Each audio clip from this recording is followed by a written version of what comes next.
I was born on October 2, 1452, in Fotheringhay, the son of Richard, Duke of York, and Cecily Neville. My childhood unfolded during a time marked by turbulence and distrust, as the Kingdom of England was embroiled in the Wars of the Roses, a dynastic struggle that pitted my family, the House of York, against the House of Lancaster for the throne. My father, the Duke of York, claimed legitimate rights to the throne, believing it had been usurped by the Lancasters. My father's death at the Battle of Wakefield in 1460 dealt a severe blow, but my elder brother, Edward, took up his standard. With determination and the support of powerful nobles, he rose as King Edward IV after defeating Lancastrian forces in several key battles. During my early youth, I accompanied my brother Edward IV on his campaigns, learning the arts of warfare and governance.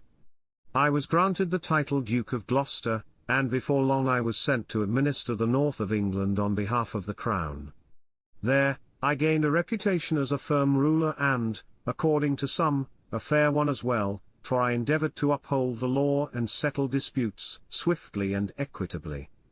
The death of Edward IV in 1483 triggered a new succession crisis. He had left his son, Prince Edward, still a child, as his heir. At that point, certain factions, particularly the powerful Woodville family, sought to exert excessive control over the young king.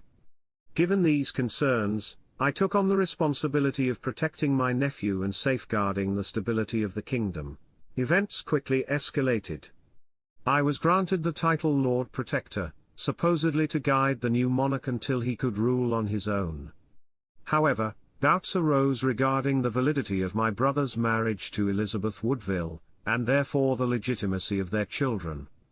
This led Parliament to issue the Titulus Regius, which declared my nephews illegitimate, and recognized me as the rightful heir to the English throne.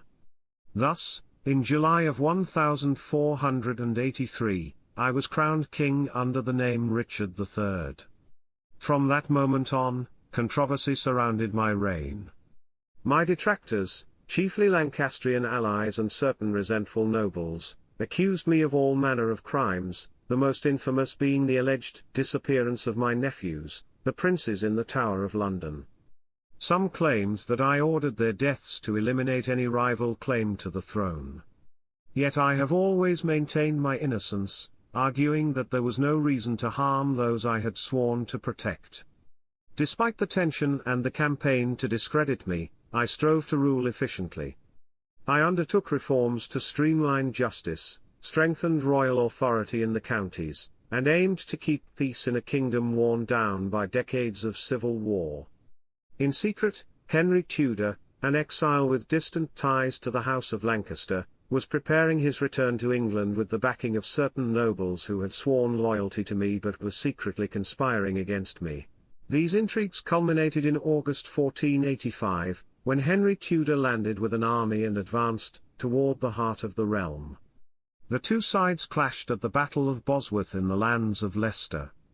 Though my forces were initially larger, the treachery of some of my supposed allies, such as the Stanley family, who defected to the enemy at the last moment, tipped the balance in favor of the invaders. I led my men into battle myself, determined to defend my right to the throne and the legitimacy of the House of York. However, the outcome was my defeat and my death on the field.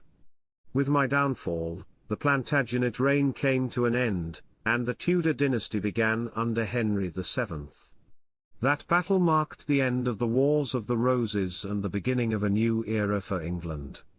My name became forever linked to mystery and controversy, and many historians have portrayed me as a villain, a power-hungry tyrant prepared to eradicate his own kin. Nevertheless, there have also been those who suggest that these accusations may have been the product of Tudor propaganda, and later writers eager to legitimize the new monarch.